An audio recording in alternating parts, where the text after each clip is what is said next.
Наш любимый пророк, да благословит его Аллах и приветствует, в хадисе, переданном Аль-Бухари, сказал: «Счастье заключается в 4 вещах: праведной жене, обширном жилище, праведном соседе и удобном средстве передвижения». И пророк, саллаллаху алейхи вассалям, также перечислил 4 вещи, которые приносят несчастье. Мы объясним все по порядку, все 8 вещей, с позволения Аллаха, перечисленные пророком, да благословит его Аллах и приветствует. Итак, давайте начнем. Вещи, которые приносят счастье. Итак, в первую очередь, это праведная жена. И понятное дело, что муж также должен быть праведным. Братья и сестры, некоторые люди говорят, что это счастливая жена, имеется в виду в этом хадисе. Но это не так. И наш любимый пророк, саллаллаху алейхи вассалям, сказал: «Мир этот дан во временное пользование, а лучшим, что есть в этом мире, является праведная жена». Хадис передал имам Муслим. Также хадисы подобного содержания приводят и другие великие имамы ислама.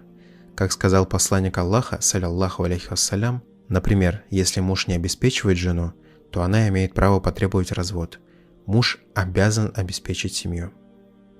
В хадисе, переданном Ахмадом и Абу Даудом, пророк, саллаллаху алейхи вассалям, сказал: «Я спросил: о посланник Аллаха, какие права у жены над мужем?»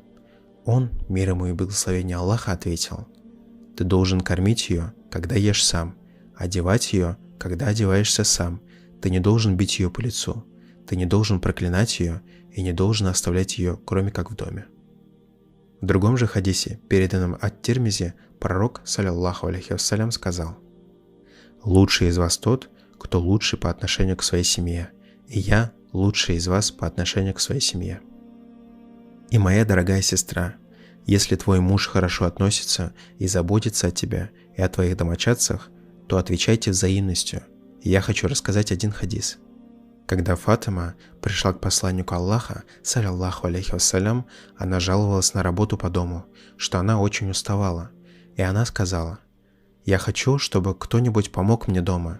На что посланник Аллаха, саллаллаху алейхи вассалям, сказал ей хадис, который мы все знаем: «Не указать ли мне вам на то, что лучше для вас, чем слуга?»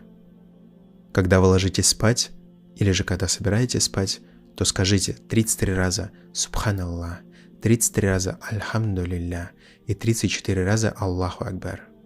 Это лучше для вас, чем слуга. Хадис передали Аль-Бухари и Муслим. И такая праведная жена действительно принесет счастье как в этом мире, так и в последующем, с позволения Аллаха. Во-вторых, просторный дом. И нет, братья и сестры, в том, чтобы иметь просторный дом, если вам позволяет ваш заработок и вы даете закят, нет ничего плохого. Тем более, если вы еще и занимаетесь благотворительностью, и пусть Аллах примет это от вас. И наш пророк, саллаллаху алейхи вассалям, делал дуа по этому поводу.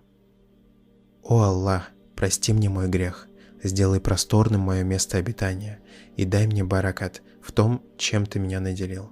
И никто не говорит, что ты должен быть бедным, чтобы быть праведным.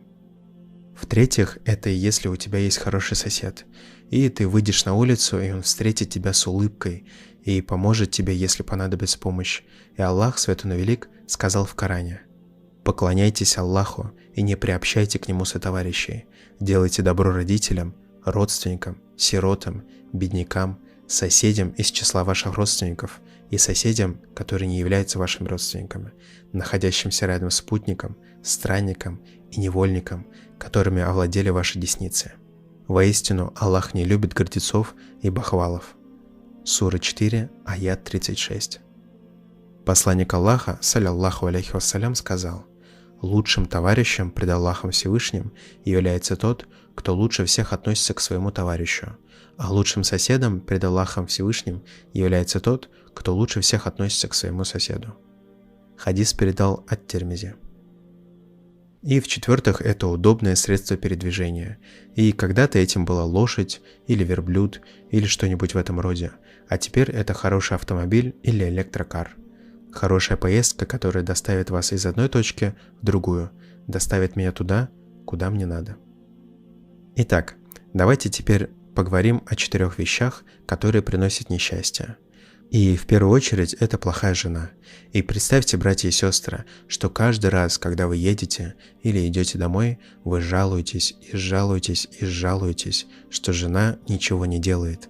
Жизнь ужасна. Во-вторых, это ужасный сосед, у которого всегда музыка громкая, да такая, что наушники едва спасают от шума. В-третьих, это тесный дом. Представьте, вы 7-8 человек делите одну ванну и один туалет. И, кстати, мои дорогие братья и сестры, я знаю об этом не понаслышке, а испытал это на своем личном опыте. И пусть Аллах поможет нашим братьям и сестрам обрести терпение, просторные жилища и крепкий иман. В-четвертых, это несчастное средство передвижения. Тут и объяснять не приходится. Просто представьте, как машина сломается, или заглохнет, или же у нее проткнет колесо посреди трассы, и вам придется толкать ее и ждать долгое время для эвакуации. Все эти 4 вещи приносят страдания. Это жалко, это тесно, и нет ничего плохого в том, чтобы просить Аллаха Святой и Велик благословить вас и приумножить ваше состояние, и дать вам праведную жену или мужа, просторный дом, праведного соседа и хорошее средство передвижения. Пусть Аллах облегчит ваше положение, наше положение и положение всех мусульман. Мир вам и милость Аллаха, мои дорогие братья и сестры.